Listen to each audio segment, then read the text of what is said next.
Good morning, my dear friends and students. I am Sadhna and all of you enjoying mathematics and science with me. तुमचा 6th स्टँडर्डचा सायन्सचा पहिला lesson तुमच्यासाठी घेऊन आलेला आहे. लेसनचं नाव आहे कॅरेक्टरिस्टिक ऑफ लिव्हिंग ऑर्गॅनिझम.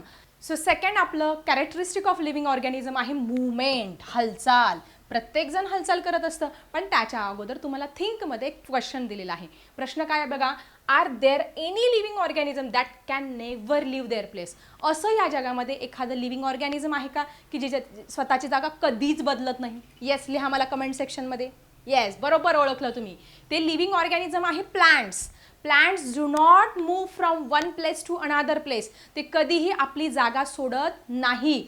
त्या प्रश्नाचं उत्तर काय लिहिणार आहात तुम्ही? Yes, plants can not move from one place to another place. एका ठिकाणाहून दुसऱ्या ठिकाणी जात नाही. पण ते काय करत असतात? आता हे जे झाड आहे, या झाडाच्या ज्या फांद्या आहेत त्या कुठे, इकडे सूर्य आहे, सूर्याच्या जिकडे सनलाईट मिळेल त्या दिशेने काय करत असतात? त्याच्या फांद्या वाढत असतात. याचे जे रूट्स आहेत, रूट्स दिसत आहेत तुम्हाला, जिकडे पाणी दिसेल त्या पाण्याच्या दिशेने काय करत असतात? हे रूट्स वाढत असतात. म्हणजे अशा पद्धतीने ते त्यांच्या याच्यामध्ये मूवमेंट दाखवत असतात. मग या प्रश्नाचं उत्तर काय लिहिणार? Plants cannot move from one place to another place. तुम्ही तो जो प्रश्न आहे थिंकमध्ये तो प्रश्न लिहून काढा आणि त्याचं उत्तर अशा पद्धतीने लिहा. Yes, plant can not move from one place to another place, but काय करतात ते? But they show response to stimuli, sunlight and water. पाण्याच्या दिशेने त्यांची मुळं वाढतात, सूर्यप्रकाशाच्या दिशेने त्यांच्या फांद्या वाढतात आणि स्टिम्युलाय सुद्धा दाखवत असतात. आता ह्या स्टिम्युलाय कशा दाखवतात बघा, तुम्ही टच मी नॉट प्लांट बघितलं असेल. लाजाळूचं झाड, त्याला टच केलं की त्याचे पानं काय करत असतात? मिटत असतात. म्हणजे काय? ते स्टिम्युलाय चेतनेला प्रतिसाद देण्याचं काम करत असतात. ठीक आहे. सो आय थिंक या प्रश्नाचं उत्तर तुम्हाला क्लिअर झालं असेल. या प्रश्नाचा आपण आन्सर बघितलेला आहे. ठीक आहे. आता आपण मुवमेंटला सुरुवात करणार आहोत. Movement is shown by the animals obtain food, protection, shelter and as a response to stimuli. आता ॲनिमल्स काय करत असतात? अशा पद्धतीने मूवमेंट करत असतात. कशासाठी? मग वेगवेगळे ॲनिमल्स आहे. तुमचा कॅट आहे, डॉग आहे, बफेलो आहे किंवा हे टॉर्टाईस आहे, टर्टल आहे. अन्नाच्या शोधासाठी काय करत असतात? ते भटकत असतात. स्वतःच्या प्रोटेक्शनसाठी काय करत असतात? ते मूवमेंट करत असतात. मग आता काय कुठल्या कुठल्या मूवमेंट बघितल्या तुम्ही? ते वॉकिंग करतात, जम्पिंग करतात, स्विमिंग करत असतात. आपण बघितलं तुमचं टर्टल स्विमिंग करत आहे. Plant can not, but plant, पण वनस्पतींचं तुम्हाला मी समजावून सांगितलं. Plants can not move from one place to another and their own. मग आता तुम्हाला ते फिल इन द ब्लँक्समध्ये प्रश्न विचारला जाईल की अशी कोणती गोष्ट आहे की जी एका ठिकाणाहून दुसऱ्या ठिकाणी हालचाल करू शकत नाही? असं कुठलं लिव्हिंग ऑर्गॅनिझम आहे? उत्तर काय लिहिणार आहात तुम्ही? Plants. Okay, but they give response to stimuli. तुम्हाला सांगितलं मुळं जी आहे ती पाण्याच्या दिशेने वाढतात, त्यांच्या फांद्या ज्या आहेत ते सूर्यप्रकाशाच्या दिशेने वाढतात. ओके, ज्या ज्या स्टिम्युला आहे त्याला प्रतिसाद देण्याचं काम कोण करत असतं? तुमचे प्लांट्स करत असतात. If sunlight comes only from one side the branches grow. तुम्ही बघितलंय का? तुमच्या खिडकीमध्ये एखादं रोपटं तुम्ही ठेवा, तुळशीचं रोपटं असेल किंवा कुठलंही शोचं झाड लावलेलं आहे आणि तुम्ही ते तुमच्या खिडकीत ठेवलेलं आहे. तुम्ही त्याच्या ब्रांचेस जर ऑब्झर्व करा, त्याची वाढ कुठे झालेली दिसेल? जिकडे सूर्यप्रकाश आहे ना तिकडे त्या ब्रांचेसची वाढ तुम्हाला झालेली दिसेल. म्हणजे सूर्यप्रकाशाच्या दिशेने काय होत असते? त्याची वाढ होत असते. Roots grow towards the moisture. जिथे पाणी आहे, जिथे मॉइश्चर आहे तिथे रूट्स काय होत असतात? अशा पद्धतीने वाढत असतात. This shows that plants are aware of their surrounding. या सगळ्यांमधून आपल्याला काय कळतं की हे सुद्धा काय करत असतात? मूवमेंट करत असतात. म्हणजे एका ठिकाणाहून दुसऱ्या ठिकाणी जात नाही, परंतु अप्रत्यक्षरित्या हे जे आहे, हे प्लांट आहे, हे सनलाईटच्या दिशेने वाढणार. हे जे रूट्स आहेत हे मॉइश्चर, जिकडे वॉटर आहे तिकडे वाढणार आहात. नंतर टच मी नॉट प्लांट घेतलं, त्याला टच केलं की ते बंद होणार आहे. या सगळ्या मूवमेंट कोण दाखवत असतं? प्लांट्स दाखवत असतं. मग आता बघा अजून काय दिलेलं आहे. After the sunset and begins to get dark the pairs of leaves of certain branches fold together like joining the hands. काही जे झाडं आहेत ना ते आपले असे पानं मिटतात. काय दिसतं? किती छान ब्युटिफुल फ्लावर्स आहेत हे. आता हे जे फ्लावर्स आहेत, मग तुम्ही वेगवेगळे प्रकारचे फ्लावर्स बघितले असेल. सनसेट झाला की काय होत असतात? ते अशा पद्धतीने बंद होत आहेत. दिसतंय? हे बंद झालेलं आहे. आणि ज्यावेळेस सूर्य उगवतो ना ते काय करत असतात, अशा पद्धतीने ब्लूम होत असतात, पूर्णपणे छानपैकी फुलत असतात. अजून एक एक्झाम्पल आपल्या समोर आहे, दिसतंय, या छान अशा कळ्या दिलेल्या आहेत. ज्यावेळेस सनसेट होतो त्यावेळेस त्या अशा क्लोज होत असतात आणि ज्यावेळेस सनराईज होतो त्या होतात ब्लूम. बघा इथे तुम्हाला तुमच्या पुस्तकामध्ये 2 चित्र दाखवलेले आहेत. ही काय आहे, ज्यावेळेस सनसेट होतो त्यावेळेस हे जे पानं आहेत ते असे क्लोज होत असतात आणि सनराईज होत असतो त्यावेळेस हे जे पानं आहेत ते अशा पद्धतीने ओपन होत असतात. इथे दिले opening and closing position of leaves during the day night. When the sun rises in the morning they open up again. काही जे फुलं असतात ते मिटतात आणि काही सूर्य उगवल्यानंतर उमलतात. Find with your friends where such large trees are located nearby when do the birds of plants bloom. When birds bloom their petals separate each other. म्हणजे जसं सगळे प्राणी, सगळे जे रेप्टाईल्स आहेत ते मूवमेंट करतात, तसं हे जे सगळे ॲनिमल्स आहेत ते पण काय करत असतात, प्रत्यक्ष अप्रत्यक्ष मूवमेंट दाखवतात. कुठल्या कुठल्या पद्धतीने, that is plants do not change their position, ते पोझिशन चेंज करणार नाही. Movement such as roots growing in the right direction, मुळं जे आहे ते योग्य दिशेने जाणार, खाली पाण्याच्या दिशेने जाणार. त्यानंतर branches growing towards the sunlight and the opening and closing of the leaves, म्हणजे पानं मिटणार, पानं उघडणार, रिस्पॉन्सिनेस टू स्टिम्युलाय देणार, बर्ड्स पण त्या पद्धतीने देणार. या सगळ्या गोष्टींमधून आपल्याला मूवमेंट काय आहे प्लांट्स अँड ॲनिमल्समध्ये हे आय थिंक क्लिअर झालं असेल. सगळ्यात महत्त्वाचा एक छानसा फोटो तुमच्या पुस्तकामध्ये दिलेला आहे. हे कोण आहे जरा कमेंट सेक्शनमध्ये लिहा. तर हे आहे आपल्या भारताचे थोर शास्त्रज्ञ डॉक्टर जगदीश चंद्र बोस यांचा छोटासा छानसा पॅराग्राफ तुम्हाला दिलेला आहे. आता यांचाच पॅराग्राफ तुम्हाला का दिलेला आहे, कारण हे जे जगदीश चंद्र बोस आहे ना, त्यांनी वनस्पतींवरती खूप एक्सपेरिमेंट केले. मग काय काय केलं बघा ह्या जगदीश चंद्र बोस यांनी, तुम्हाला सगळं डू यू नो मध्ये इन्फॉर्मेशन दिली आहे. चला आपण एक स्टेप बाय स्टेप हे सगळं समजून घेऊ की डॉक्टर जगदीश चंद्र बोस यांनी नक्की वनस्पतींच्या बाबतीत कुठला प्रयोग केलेला आहे. लक्षात ठेवा, नाव काय आहे, doctor Jagdish Chandra Bose. Earlier we knew that the roots of plants grows towards the moisture and the stem grows away from the ground. आपण जनरली बघितलं की जी वनस्पतींची मुळं आहे ते पाण्याच्या शोधामध्ये खोलवर लांब लांब, काही जे बघा काही भागामध्ये पाऊसच पडत नाही, वाळवंटी भाग आहे किंवा काही ठिकाणी खूपच कमी पाऊस पडतो. मग अशा ठिकाणी असं पण सायंटिस्टनी ऑब्झर्व केलं आहे की ती मुळं वनस्पतींची किलोमीटर लांबपर्यंत पसरलेली आहेत. का, पाण्याच्या सर्चमध्ये. ठीक आहे. आणि ज्या फांद्या असतात जिकडे प्रकाश आहे तिकडे वाढत असतात. Okay. We did not know whether the plants feel heat, cold or pain. पण हे जे जगदीशचंद्र बोस होते त्यांना एक प्रश्न पडला, त्यांच्या मनात एक हे प्रश्न पडला की आपल्याला दुःख होतं, आपल्याला थंडी येतो, ताप येतो, आपण आजारी पडतो, आपल्याला दुःख होतं, तसं वनस्पतींना सुद्धा त्यांच्या बॉडीवरती हीटचा परिणाम होत असेल का, त्यांना थंडी वाजत असेल का, त्यांना पण वेदना होत असतील का. अरे असा विचार कोणीच करू शकत नाही, पण आपल्या डॉक्टर जगदीशचंद्र बोस यांनी असा विचार केला की अरे वनस्पतींना पण वेदना होत असतील का. तर मग पुढे काय केलं बघा.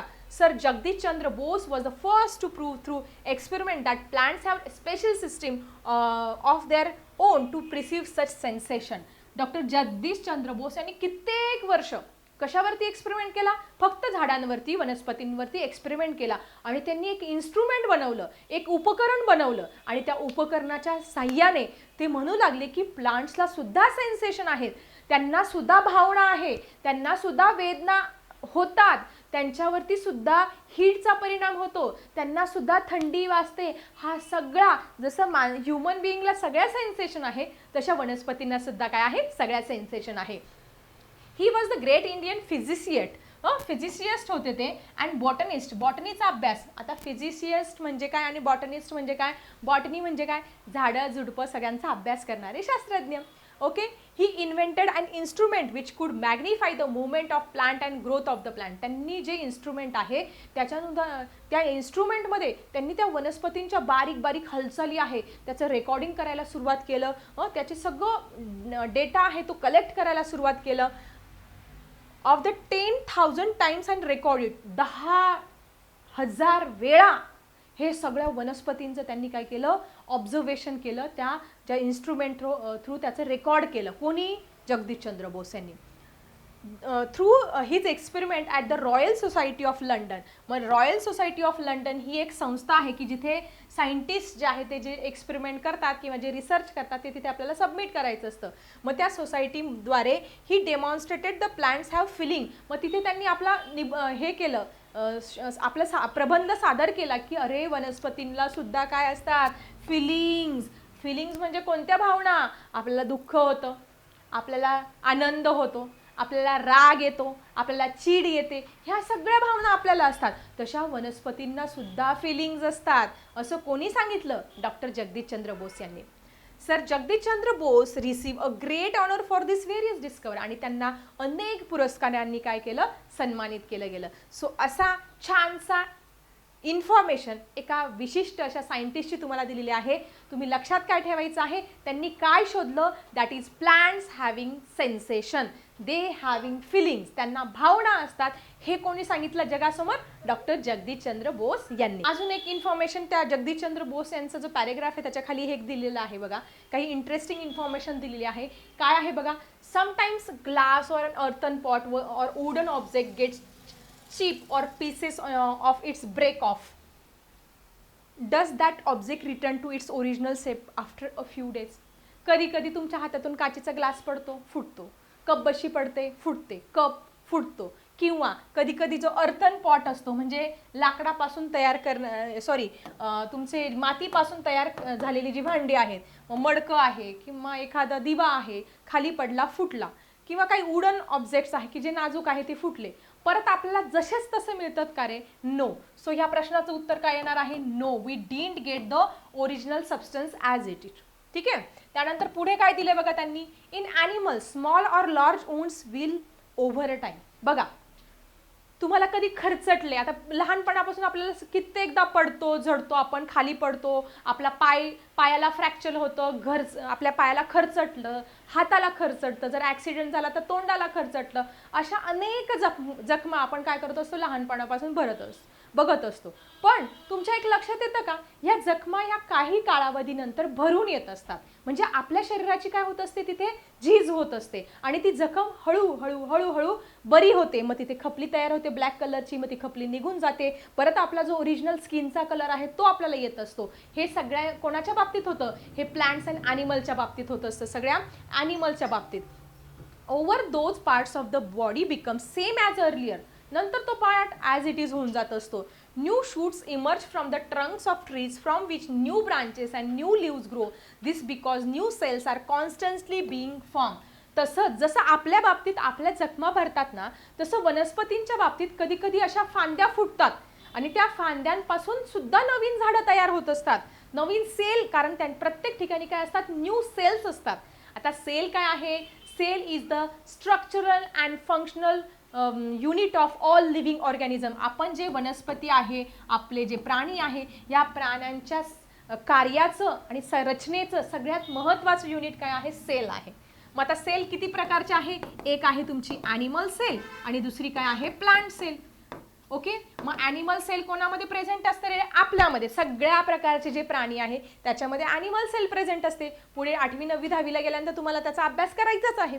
आणि प्लांट सेल काय? सगळ्या वनस्पतींमध्ये काय असते? तुमची प्लांट सेल प्रेझेंट असते. म्हणजे या सेल्स प्रत्येक वनस्पतीमध्ये नवीन नवीन सेल तयार होत असतात. आपल्या बॉडीमध्ये सुद्धा नवीन नवीन सेल तयार होत असतात. म्हणून आपली जखम भरून निघते. म्हणून वनस्पतींना नवीन फांद्या वगैरे याच्यापासून नवीन प्लांट तयार होत असतो. ठीक आहे. There are difference in the structure of cells in various parts such as bone, muscles and skin. आता आपली जी बॉडी आहे या बॉडीमध्ये वेगवेगळ्या प्रकारच्या सेल आहेत.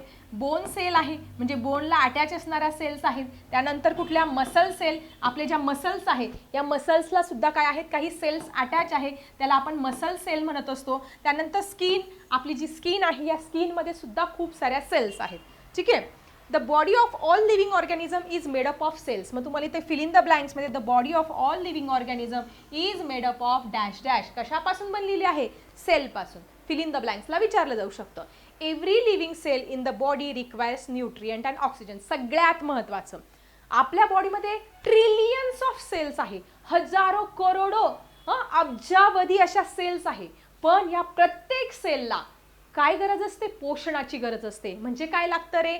It needs nutrients. काही पोषक तत्व लागत असतात. And oxygen. सगळ्यात महत्त्वाचं, ज्या ज्या सेलमध्ये ऑक्सिजन कमी पडतो, ज्या ज्या बॉडी पार्ट्समध्ये ऑक्सिजन हळूहळू कमी पडतो, तो बॉडी पार्ट आपला हळूहळू डॅमेज व्हायला सुरुवात होत असते. आपण पॅरालिसिसचं पेशंट बघितलं असेल किंवा आपण जे व्हेंटिलेटरवरती पेशंट बघतात, तर हे जे पेशंट्स असतात त्यांच्या बॉडी पार्टला जिकडे जिकडे ऑक्सिजन कमी पडतं ना, हळूहळू त्याचं जे अवयव आहे, समजा त्याचं ब्रेन आहे, ब्रेनला ऑक्सिजन कमी पडला तर त्याचा ब्रेन डॅमेज होतो, मग त्याच्या किडनीज डॅमेज होत असतात. म्हणजे हळूहळू सगळे बॉडी पार्ट्स डॅमेज होतात जर त्या बॉडी पार्ट्सला ऑक्सिजन आणि न्यूट्रिएंट्स मिळाले नाही तर.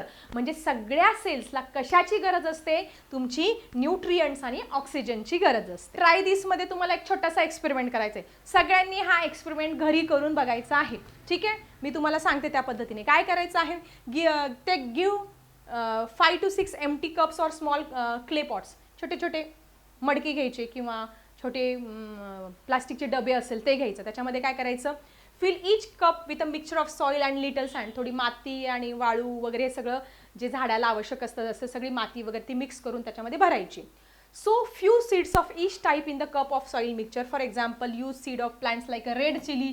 तुमच्या घरात मिरच्या असतील ना, वाळलेल्या मिरच्या, त्याच्या बिया त्याच्यामध्ये टाका. ब्रिंजल, वांग असते, वांग वाळलेलं असेल त्याच्या बिया असेल त्या टाका. बीन्स, वेगवेगळ्या प्रकारच्या बीन्स किडनी बीन्स आहे किंवा वेगवेगळ्या प्रकारचे डाळी वगैरे असेल ते टाकून बघा. टोमॅटोचं सीड टाका. कॉर्न टाका. कॉर्न म्हणजे माहिती आहे ना तुम्हाला, मका. हे टाकून बघा आणि हे सगळं ठेवा. प्रत्येक याच्यामध्ये असे वेगवेगळ्या प्रकारचे धान्याचे कण किंवा तुमची मोहरी टाका. त्याच्यानंतर तुमची कोथिंबीर, कोरिअँडर आहे, कोरिअँडर सीड टाका.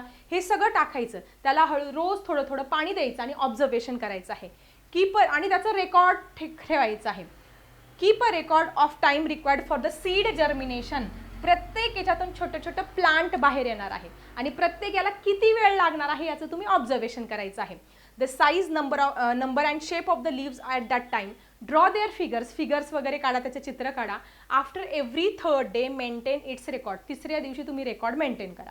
You can observe the growing vine, it leaves and pods for long time by planting bean seeds. Bean पासून छोटे छोटे असे कोंब निघतील. तुम्ही स्प्राउट्स बघितले असेल, मटकी वगैरे, त्याच्यातून कोंब निघत असतात आणि असे तुम्हाला छोटे छोटे प्लांट त्या सगळ्या तुमच्या ज्या पॉट्समधून बाहेर आलेले दिसतील. Keep recording your best observation by planting such vine. Let everyone in your family enjoy the. म्हणजे अशा पद्धतीने कशा पद्धतीने सीड जर्मिनेशन होत असतं, बियापासून छोटंसं प्लांट कसं तयार होत असतं हे या आपल्या एक्सपेरिमेंटमधून त्यांनी दाखवून दिलेलं आहे. करणार का हा एक्सपेरिमेंट सगळेजण घरी? नक्की करा आणि मला तुमचं ऑब्झर्वेशन लिहा कमेंट सेक्शनमध्ये. अशा पद्धतीने आज आपण कॅरेक्टरिस्टिक ऑफ लिव्हिंग ऑर्गॅनिझममध्ये सगळ्यात पहिलं जे कॅरेक्टरिस्टिक आहे रेस्पिरेशन आणि दुसरं जे कॅरेक्टरिस्टिक आहे मूवमेंट हे बघितलं आहे. आय थिंक तुम्हाला ते समजलं असेल तर मला नक्की कमेंट सेक्शनमध्ये लिहा की आज आपण कॅरेक्टरिस्टिक ऑफ लिव्हिंग ऑर्गॅनिझममध्ये कुठले कॅरेक्टरिस्टिक बघितले. नक्की लिहा. आणि व्हिडिओला बरेच जण लाईक करत नाही. लाईक करणं फ्री आहे, सो लाईक करा आणि चॅनलवरती नवीन असाल तर सबस्क्राईब करा म्हणजे तुम्हाला नवीन व्हिडिओचं नोटिफिकेशन येईल. आता मी थांबते. Bye everyone.